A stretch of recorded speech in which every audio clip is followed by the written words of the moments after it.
breath. So, one day. So, sabi po dyan sa Job 8 verse 7, and though you started with little, you will end with much. Ayan. Can you say amen, mga mentors? Di ba? So, ilan sa atin no, na nagsimula talaga dito sa business o sa I Am Worldwide na humble beginning, no? Nagsimula sa walang-wala, no? Di ba? Pero dito sa verse na to, no, may pangako din si Lord na you will end up with much, no? Some of us, no, struggle pa sa araw-araw, no? Lalo na sa finances, 'di ba? Sa provisions, 'di ba? Okay. Kaya mo next. So, ano ang ating gagawin? Ayan, question. Ano ating gagawin upang matanggap yung one day? Ano ba yung one day? Yung one day po na sinasabi dyan is yung favor ni God. So, mamaya, maano natin yan, malaman natin bakit tinawag siyang one day. Okay? So, ano ang ating gagawin? So, in Job 8 verse 5, but if you pray to God and seek the favor of the Almighty, di ba? So, napaka-importante yung prayer and sinisik natin si Lord. So, ilan dito sa atin yung parang nanghihina na sa ano niya sa prayer life, 'di ba? So kasi prayer is ano yun parang dapat ano yan yung prayer is lifestyle, tama po? And uh, it's our communication sa ating creator, sa ating ama. Amen. So dapat hindi natin nineglect yung pagpi-pray, no? Hindi lang sa pagkain kundi sa oras-oras, minuminuto, nagpipray tayo, kinakausap natin si Lord, sinisik. Okay? So, ayan. So, pray to God. Oh, so, may question dito, sabi, simple lang naman mag-pray. Pero bakit marami ang hindi makahingi sa Diyos makahingi sa Diyos confidently? Okay? So, na-experience mo ba yung parang nangingi ka sa Diyos pero nagpe-pray ka pero parang alanganin yung prayer mo, parang hindi ka sure, yan, kung sasagutin ba ni Lord, kung i-grant ba ni Lord, di ba? So sabi sa James or Santiago 4 verse 2, yan, so basahin ko lang yung naka-highlight. Hindi ninyo nakakamtan ng inyong ninanais dahil hindi kayo humingi sa Diyos. Di ba? Tama nga naman, di ba? Kahit nga hindi sa Diyos kahit sa tao Di ba? Meron kang gusto. Tapos hindi ka naman humingi. Tapos sinabi sa'yo ng kaibigan mo, gusto mo pala, hindi ka humingi. Halimbawa, sa pagkain. Di ba? Di ba? Gusto mo pala, hindi ka humingi. Doon hindi ka nabigyan. Di ba? So, importante din na yung communication, yung prayer, humingi tayo sa Diyos. Di ba? So, reasons why we can't ask God confidently. Ano ba yung mga reason na yan? So, we think hindi gaanong banal ang ating hinihingi kasi ang hinihingi natin ay para sa ating sarili. Meron tayong religious mindset na yung banal na prayer request ay yung mga prayer requests para sa iba. Di ba? Agree ba kayo mga mens? May pakiramdam ba kayo na ganun? So, halimbawa, prayer for salvation ng family or friends. Di ba? Halimbawa, i-bless mo itong ganitong organization, ganitong grupo, i-bless mo sa ganito, si ganyan. Di ba? Naway mag-prosper. Di ba? So, meron tayong thinking na yun o mindset na yun na banal yung prayer request pag prayer para sa iba. Pag para sa iyo, parang hindi. Di ba? Di ba? Parang minsan may papasok pa sa isip natin, mako-convict tayo, mariremind tayo ng mga past natin. Okay? So, ano pa? We think, ano, na para sa sarili pero for pleasure ang hinihingi. Di ba? Kasi, halimbawa, Lord, bigyan mo ko ng sasakyan, yung maganda. Minsan may papasok sa mind natin, kailangan ba? Di ba? Humingi kay Lord, di ba? Gusto mo lang eh. Feeling natin minsan parang hindi sasagutin yung prayers kung wants, kung regarding sa needs and wants, di ba? Pag iniisip natin, pag wants, less priority, di ba? So tinuro sa atin na siyempre, unahin yung needs, wants, pero pagdating kay Lord, di ba? Iniisip natin, ganun pa din, no? Less priority. Sometimes ito, no, para makuha natin yung mga gusto natin, ayan, pipilitin pa natin si Lord, okay? Kung ano-ano ang ginagawa. Halimbawa, no? Dadagdagan yung good works, magpapakabait. 'Di ba? Kasi feeling mo minsan nakagawa ka ng kasalanan. Feeling ko hindi ako pakikinggan ni Lord kasi nakagawa ako ng kasalanan. May mali akong nagawa, 'di ba? So dadagdagan mo ngayon ng good works mo para kumbaga parang babawi ka, 'di ba? So si Lord hindi siya parang parents natin or kaibigan natin o kapatid natin na para makuha mo yung favor, 'di ba? Magpapa ano ka talaga, papapansin, 'di ba? Papakabait, 'di ba? Gagawa sa mga gawaing bahay. Okay? No? Yan nga thinking na hindi naman ibibigay ni Lord dahil hindi naman kailangan, 'di ba? So may thinking ba kayo ng mga ganon, mens? So, ano dapat yung mindset? So, may time din na we think kung pleasure, ito, kung ibibigay, okay. Kung hindi ibigay, okay din. Di ba? Tama ba mga mens? Mapa-needs man yan o wants. Si Lord kasi sovereign eh. Di ba? Kaya niyang gawin lahat. He is control. He is in control. Sabi nga dito, tayo ay nanghihingi lamang, wag sasama ang loob o magtampo kay Lord. Halimbawa na lang yung ano, yung nalilimos, yung beggar, 'di ba? A beggar cannot be choosy. Nanghihingi ka lang eh, 'di ba? Alam nga nanghihingi ka, bigyan ka nito, magreklamo ka pa, 'di ba?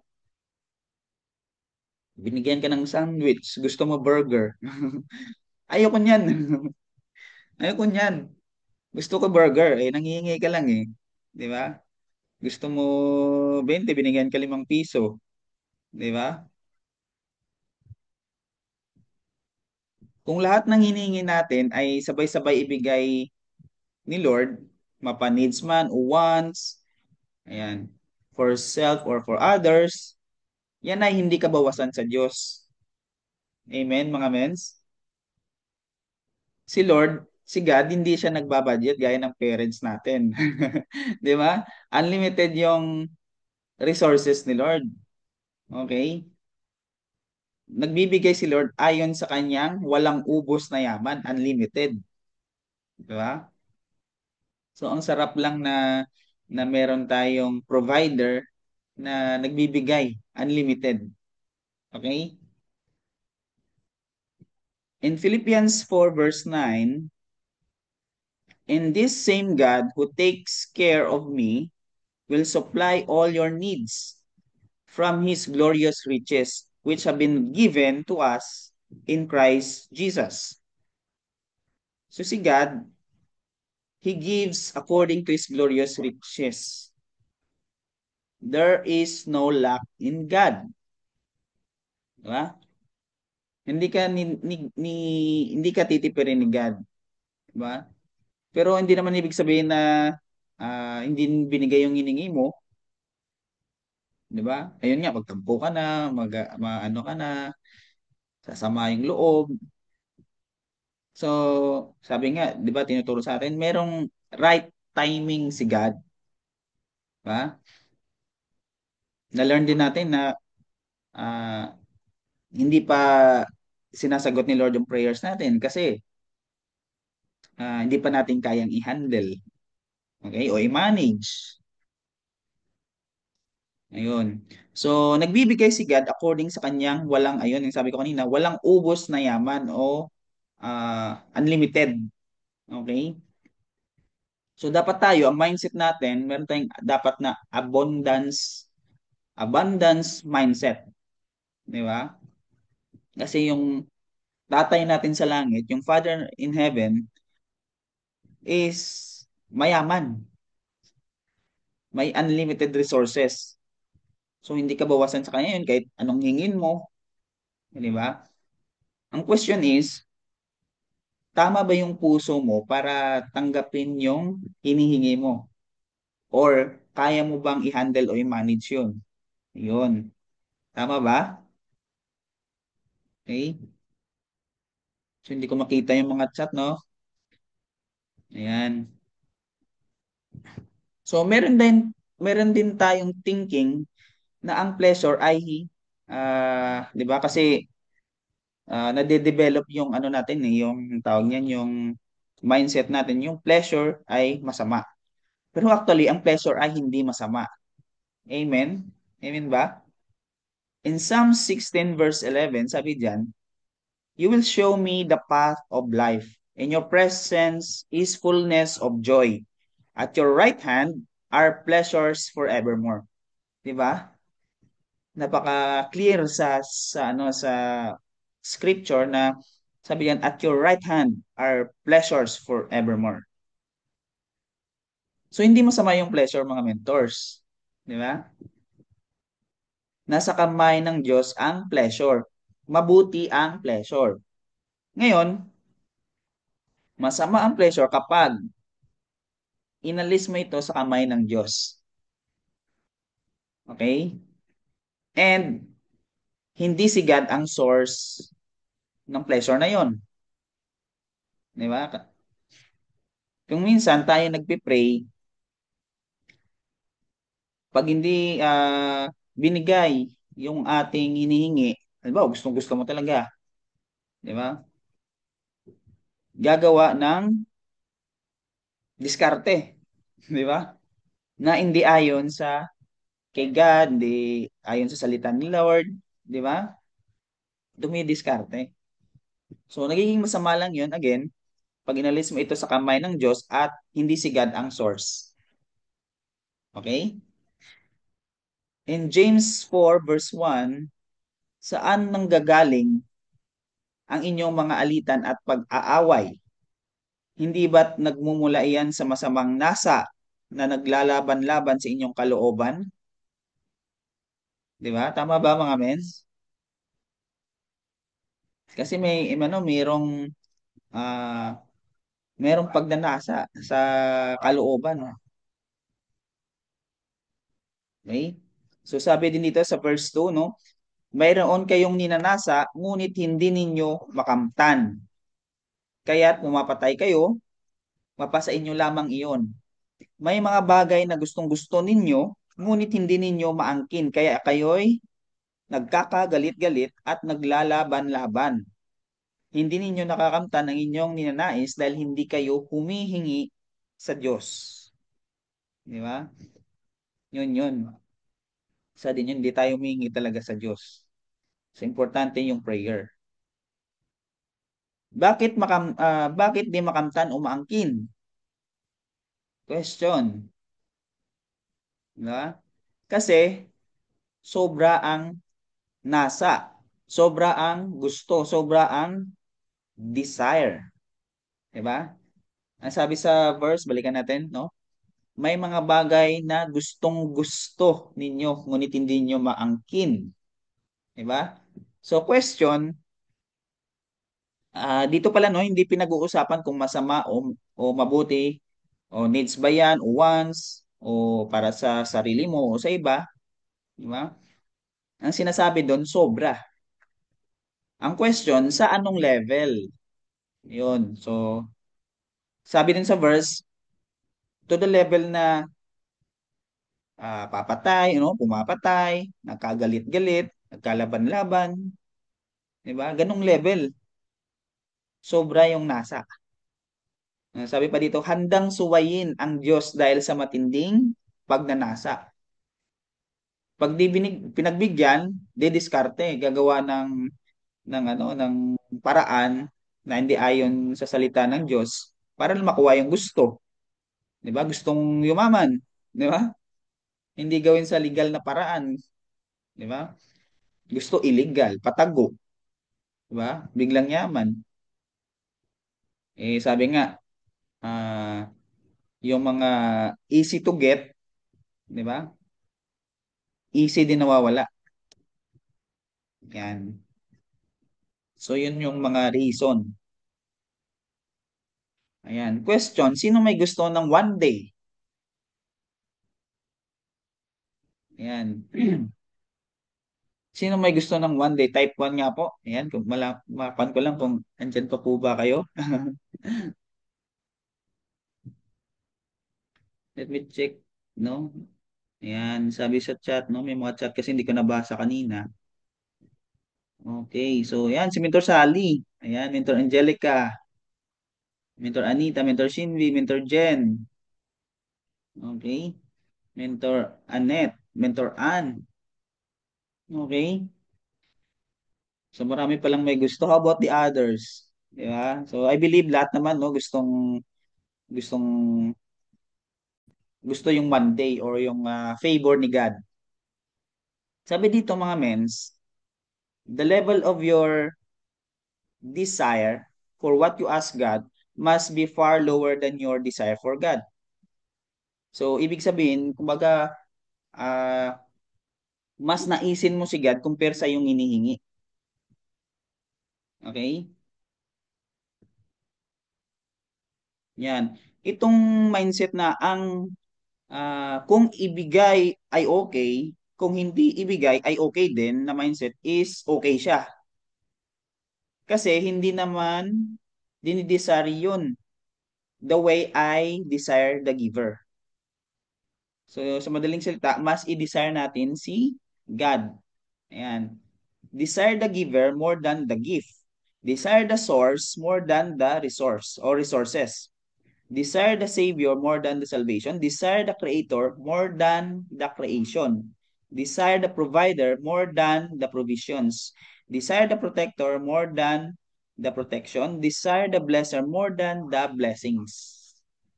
Di ba? Dapat si God yung dinidesire natin. Our true need and want is God.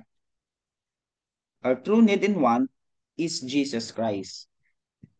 Meron nga diyang formula sabi diyan, Jesus plus nothing equals everything. Naniniwala ba kayo mga mens? Okay? Jesus plus nothing equals everything. Kasi kung nasa iyo na si God, si Lord, 'di ba? You have everything. Kasi siya yung giver natin, siya yung source natin, siya yung creator, siya yung provider, protector, blesser, 'di ba? Savior, 'di ba? Kaya yung formula niyan, no? Jesus plus nothing equals everything. In James 4 verse 3, at humingi man kayo, wala rin kayong natatanggap dahil hindi tama ang inyong layunin. Humingi kayo upang mapagbigyan ang inyong kalayawan. So, ano yung hindi tamang layunin? Kapag mas dinidesire mo ang hinihingi mo kumpara sa Diyos or more than kay God. Nagiging hindi na tama yung layunin kapag gagawin mo siyang Diyos-Diyosan or idol yung mga hiningi mo kay God, 'di ba? Yung hiniling mo, yun na ang naging source ng pleasure mo, ng security mo, 'di ba? Ng identity mo. So, ayaw ni God nang merong karibal sa puso natin. Okay? Kaya sometimes ayaw din ibigay ni God kasi yun nga ayaw niya magkaroon ng karibal sa puso mo. Halimbawa na lang sa nagliligawan, di ba? O sa sa mga ano, halimbawa sa mga 'di ba meron kasi mga ano mga mag-best friend na nagkakainlaban di ba? Tapos yung babae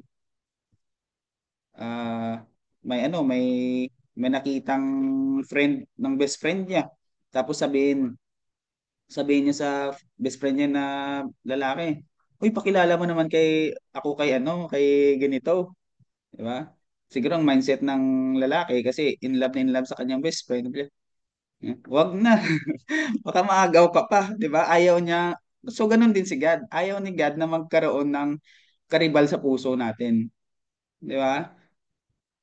So, kaya ayaw niyang ibigay. Di ba? Ano pa? Kapag ang pleasure mo ay sa hinihingi mo at hindi sa Diyos. So, yun, di ba? Doon ang pleasure mo sa hinihingi mo, hindi kay God. Okay? Sabi nga sa Psalms 37 verse 4, take delight in the Lord and He will give you the desires of your heart. Diba? Ito mga mentors, pag desire mo si Lord, ang inihingi mo, ang inihingi most of the time tatama sa kalooban ng Diyos. So meaning, ang kung ano yung hinihingi natin, mag-a-align sa will ni God. 'Di ba? May verse pa diyan, hindi ko na insert no. Sabi doon, if you pray according to the will of God, 'di ba? God will answer. Parang ganun. Okay? So pag dinidesire mo si God, yung concern mo kasi doon sa mga things of God eh. 'Di ba? Ano yung agenda niya, anong gusto niya, 'di ba? Tapos hindi ka gagawa ng mga bagay na ikasasama ng feelings niya. 'Di ba? Parang sa mag-ano din, sa mag-partner, 'di ba? Para ayaw mong masaktan yung partner mo, ayaw ma-hurt, hindi ka gagawa ng mga bagay na ayaw niya o ikaiinis niya. Tama ba? Okay?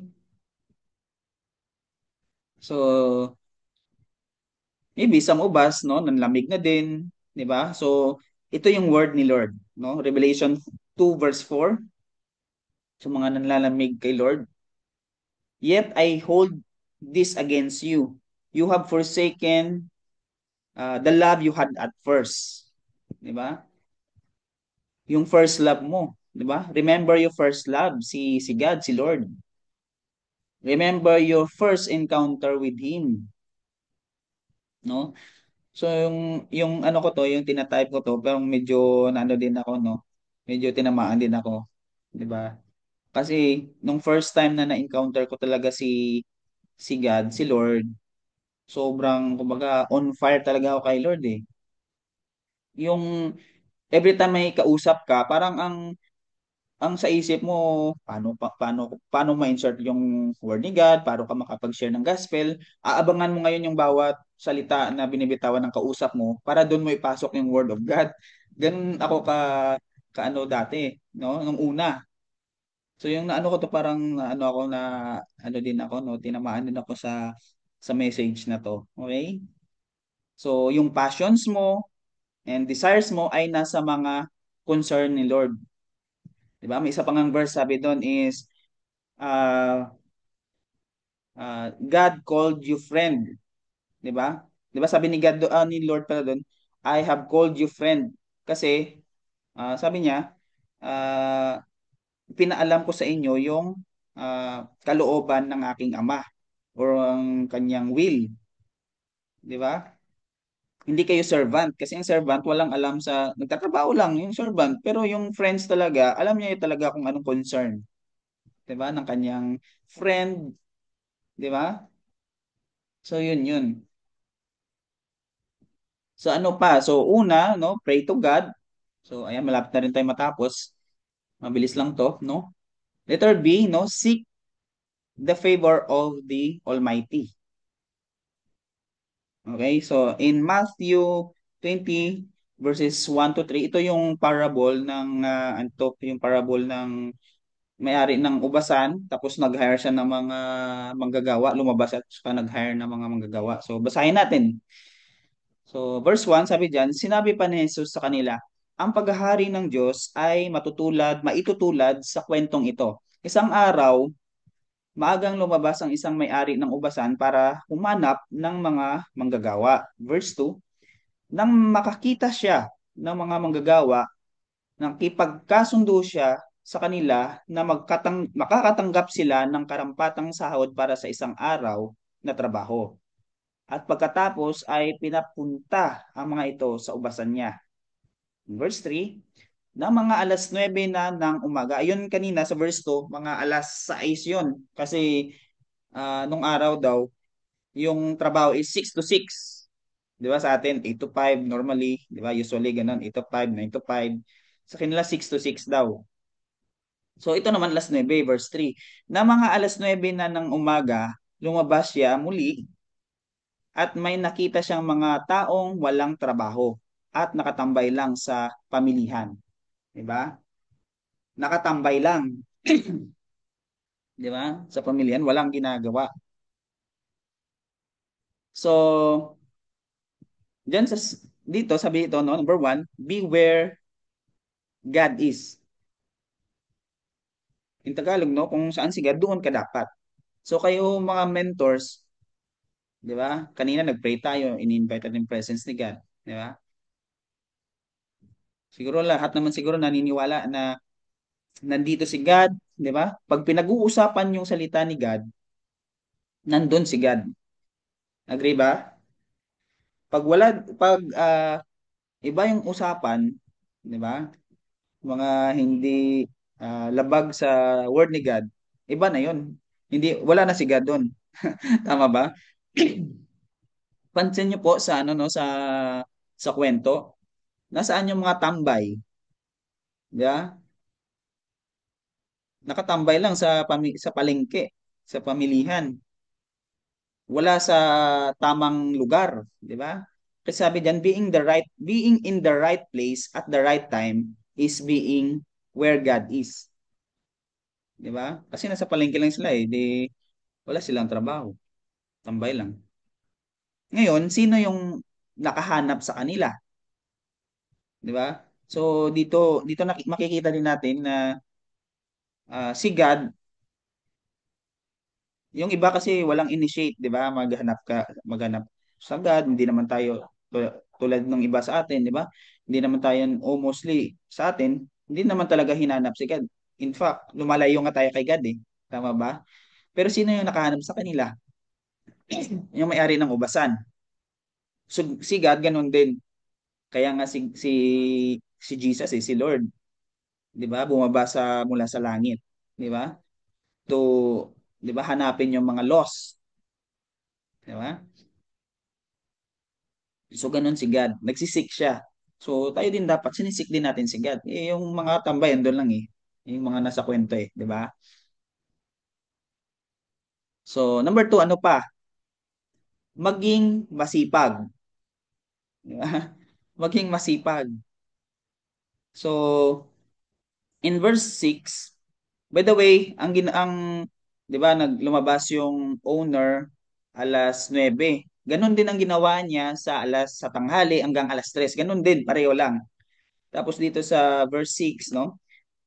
Nang mag-aalas 5 na ng hapon, muli na naman siyang lumabas at nakakita pa ng mga ilan na nakatambay lang. Sinabi niya sa kanila, bakit maghapon kayong nakatayo riyan at walang ginagawa? Sa verse 7, sumagot sila, dahil wala naman pong nagbigay sa amin ng trabaho. Sinabi niya sa kanila, pumunta kayo sa ubasan ko at magtrabaho. O di ba? Yung mga tambay na yon gustong magtrabaho, wala lang nag-hire, di ba? So walang open doors, walang opportunity. Ngayon, pumunta ito si owner, nagbigay ng opportunity. So ganun din si God. Sometimes pumupunta no, nag-open door siya for opportunity. Di ba? Unang pinag-usapan natin, mag-pray. Di ba? Mag-pray ka for opportunity pag wala kang ah, kabuhayan, trabaho, di ba? O negosyo, di ba? Tama? So, kanino dumating ang one day o yung favor ni God? Di ba? Kasi yun nga, sabi ko kanina, yung iba, gusto nga magtrabaho, wala namang open doors. Di ba? Doon, dumadating yung mga favor or yung one day sa mga taong masisipag. Yung nagsisik, di ba? Agree? So, ayan, number two, maging masipag. Kasi ayaw din ni Lord ah, ng tamad. Di ba? Okay? So, ano pa, number three? Ayan, malapit tayong matapos. Ito, maging masaya sa pagpapala ng iba. Di ba? So, maraming tao o marami dito na lang sa atin, no? Marami sa atin sometimes, 'di ba? Parang ah, nagkakaramdam tayo ng inggit, 'di ba? Sa iba, 'di ba? So, buti pa sa ganito, si ito ganyan. Hindi naman siya makajos. Pero parang mas pinagpapahala pa, tama? So, tayo na kay Lord nagsumusunod, parang tayo pa yung nagdurusa, di ba? Pero may moment tayo na ganyan, di ba? So sabi diyan, maging masaya sa pagpapala ng iba. In verse, ayan, Matthew 20 verse 8, sabi diyan, to 11, nang magkikip silim na, sinabi ng may-ari sa kanyang katiwala, tawagin mo na ang mga manggagawa at bigyan ng sahod. Unahin mo ang mga huling nagtrabaho hanggang sa mga unang nagtrabaho. Next verse, no? Dumating ang mga nagsimula ng alas 5 ng hapon at tumanggap sila ng sahod para sa isang araw na trabaho. Nang dumating na ang mga naunang nagtrabaho, inakala nilang tatanggap sila ng higit kaysa mga huling nagtrabaho. Pero tumanggap din sila ng ganoon ding halaga. Diba? Kung titingnan mo mga mens, parang unfair, no? Diba?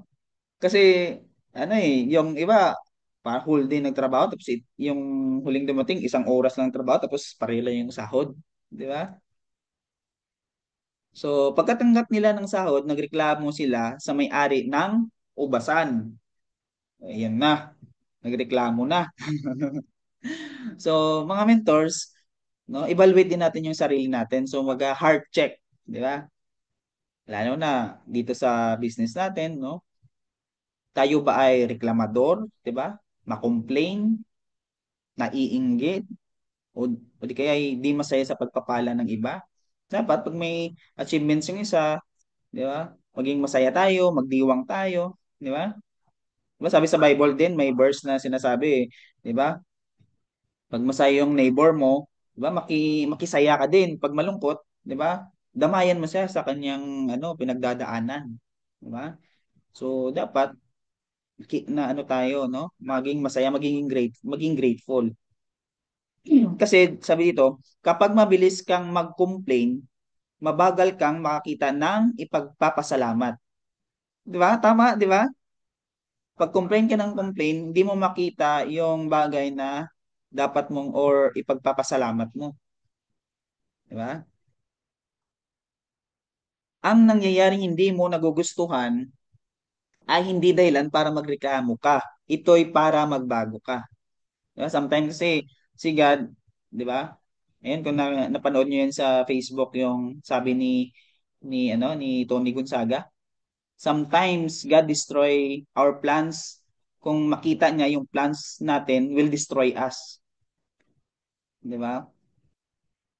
So sometimes binabago ni Lord yung I mean, hindi binabago ni Lord yung ating situation kasi gusto niya tayong baguhin. Yan. So always remember mga mentors, no? Remember, be grateful all the time, 'di ba? Maganda man o mabuti ang nangyari, 'di ba? Sabi nga, all things work together for our good, 'di ba? God can turn yung mga negative, yung mga masamang nangyari, turn evil from evil to good, 'di ba? All things work together. If we are going to seek favor, we should understand what favor is. Ito na. Yan. Ano ba yung favor? So Matthew 20 verses 12 to 15.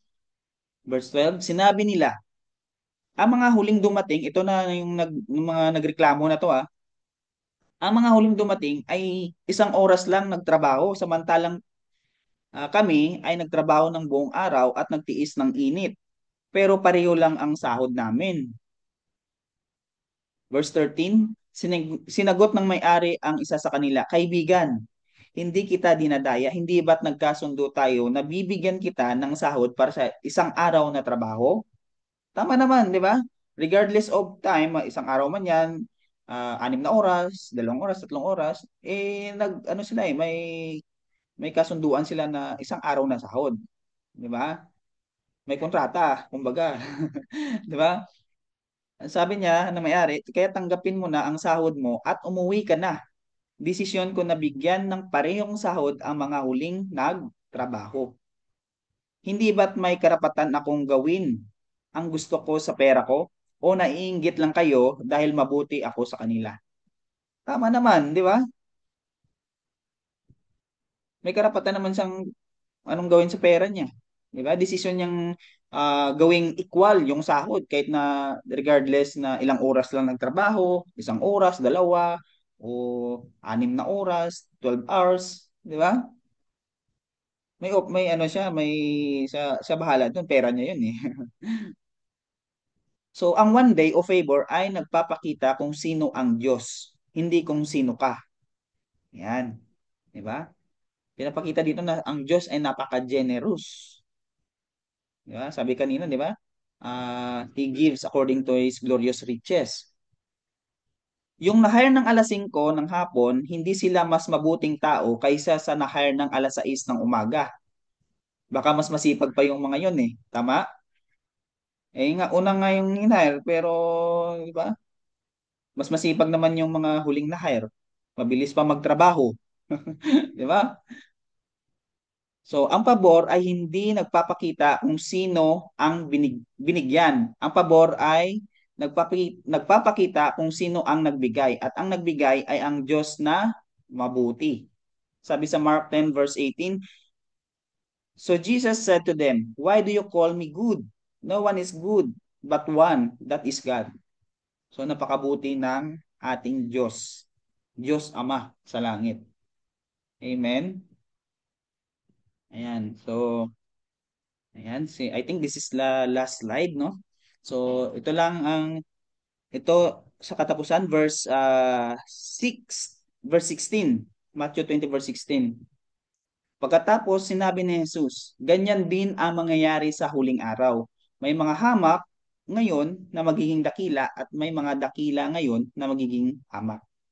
So, sa English, no, sa ibang translation, so the last will be first and the first last. For many are called, but few are chosen. 'Di ba? Doon sa kwento, ang dami naman talang tinawag, 'di ba? Mula alas 6 ng umaga hanggang alas 5, 'di ba? Pero yung huling dumating, 'di ba? Equal yung sahod nila, 'di ba?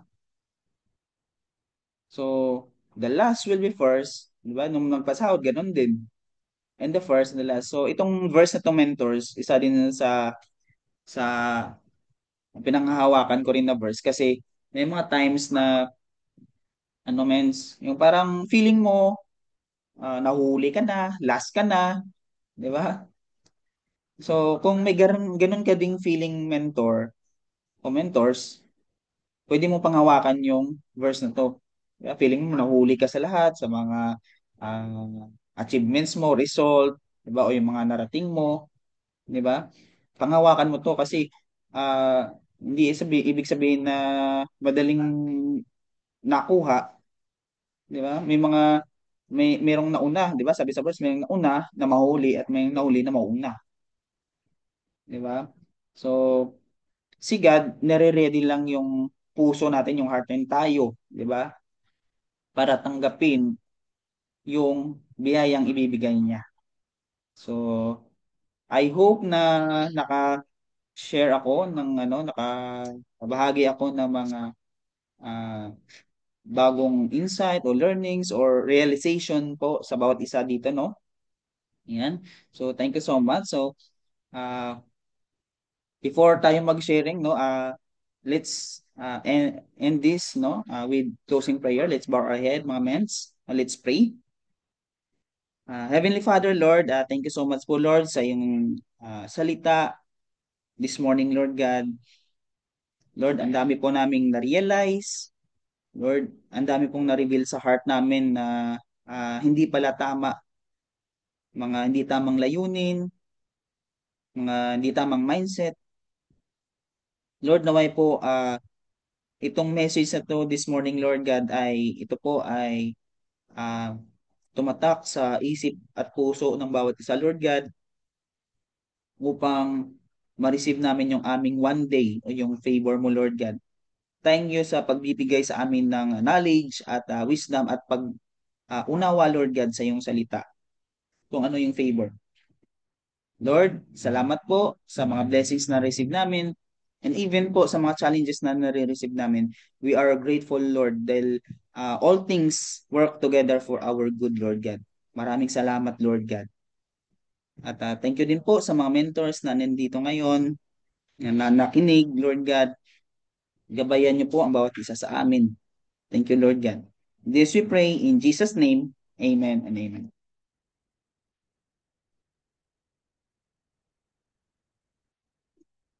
O, yun. So, yun lang po mga mentors. So, ayan. Sino po yung Thank you po. na-bless? Ayan, sino yung gustong mag-share? First two. Ayan. Kasi ano na rin eh, no? Amen. Amen.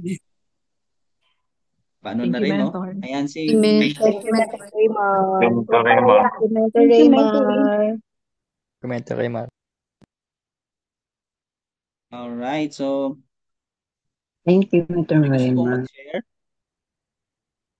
Sige po, unmute lang Baka po. daw mag-share. Sa, wow, kain ka uli ng kain. Ano yan, binili? Yun, pinili.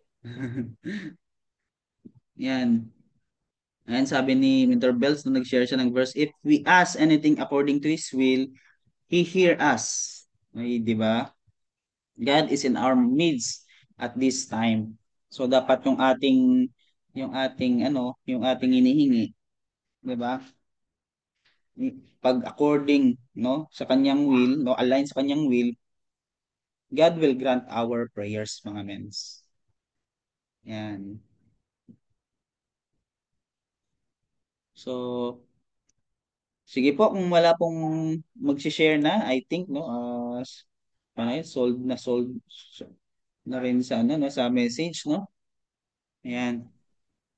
And before pala tayo mentors mag